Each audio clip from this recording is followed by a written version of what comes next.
Welcome back to Solved with Tracker. I'm Stormie Haller, and today's episode is all about automating the candidate intake process using two tools that work really well together: Tracker's web forms and our automation.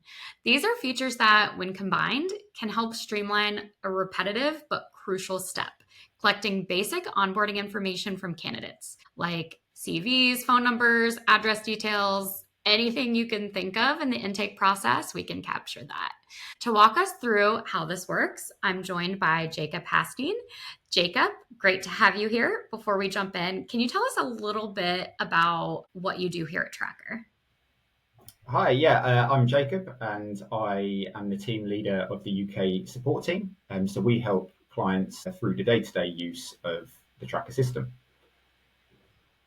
He's one of the people that whenever you're chatting in the product, you're going to be hearing from. Great to have you, Jacob. Let's go ahead and break it down. What does this automation look like inside of Tracker? Cool. Yes, just let me share my screen. So we're going to be looking at combining two parts, the web forms and the automation. So the web forms we could be using to send out candidate registration forms, questionnaires, anything like that. And the sequencer we can use to create automated email sequences, like you said, just to avoid sending out repetitive emails. What we're going to look at here is the sequence, and one that we created earlier called candidate registration. You can build out the steps here where you can see I've just done a simple automated routine to send out an initial email with the web form attached by selecting our web forms and then choosing the automation here. So with these web forms, you could choose to send out emails, messages, or just create internal workflows that remind you to follow up by email, text if you prefer to do it outside of the sequence, or to give them a call. You can then also choose the automation here.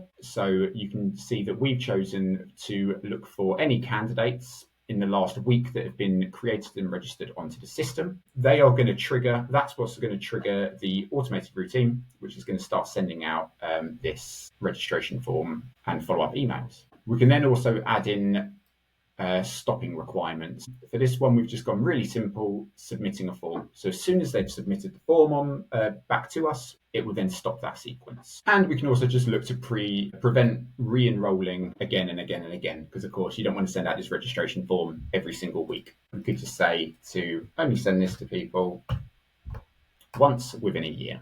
So there we have it. That's essentially how we can use the automation and the web forms together to avoid having to manually send out all these different emails every time you add someone onto the system. That is a great example of using Tracker's automation tools to make sure nothing really falls through the cracks. Thanks for walking us through that. So that's a wrap with this episode of Solved with Tracker. More workflows, more features, and more ideas coming your way soon. And that's another problem solved with Tracker. Thanks so much, everybody.